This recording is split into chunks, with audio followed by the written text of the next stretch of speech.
भाद्रपद कृष्णाष्टमी तिथि की घनघोर अंधेरी आधी रात को रोहिणी नक्षत्र में मथुरा के कारागार में वसुदेव की पत्नी देवकी के गर्भ से भगवान श्री कृष्ण ने जन्म लिया था। ये तिथि उसी शुभ घड़ी की याद दिलाती है और सारे देश में बड़ी धूमधाम से मनाई जाती है।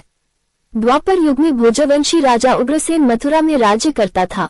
उसके आताए पुत्र कंस ने उसे गद्दी से उतार दिया और स्वयं मथुरा का राजा बन बैठा। कंस की एक बहन देवकी थी, जिसका विवाह वसुदेव नामक यदुवंशी सरदार से हुआ था। एक समय कंस अपनी बहन देवकी को उसकी ससुराल पहुंचाने जा रहा था। रास्ते में आकाशवाणी हुई, हे कंस, जिस देवकी को तू बड़े प्रेम से ले जा रहा है, उसी में तेरा काल बसता है। इसी के गर्भ से उत्पन्न 8वां बालक तेरा वध करेगा।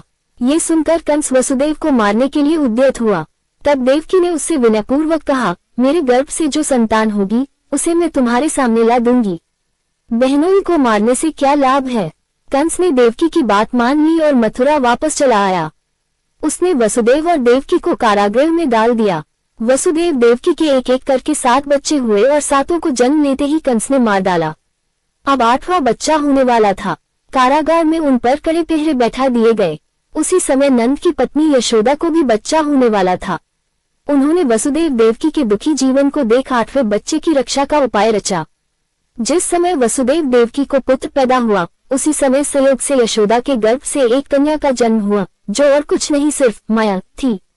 जिस कोठरी में देवकी वसुदेव कैद थे, उसमें अचानक प्रकाश हुआ और उनके सामने शंख, चक्र, गदा, पद्म धारण किए चतुर्भुज भगवान प्रकट हुए। दोनों भगवान के चरणों में गिर पड़े। तब भगवान ने उनसे कहा, अब मैं पुनः नवजात शिशु का रूप धारण कर लेता हूँ। तुम मुझे इसी समय अपने मित्र नंदजी के घर वृंदावन में भेज आओ और उनके यहाँ जो कन्या जन्मी है, उसे लाकर कंस के हवाले कर दो। इस समय वातावरण अनुकूल नहीं है, फिर भी तुम चिंता न करो। जागते हुए पहरेदार सो जाएंगे, कारागृह के फाटक अपने आप खुल जाएंगे और उफनती अथाह यमुना तुमको पार जाने का मार्ग दे देगी। उसी समय वसुदेव नवजात शिशु रूप श्री कृष्ण को सूप में रखकर कारागृह से निकल पड़े और अथाह यमुना को पार कर नंदजी के घर पहुंचे।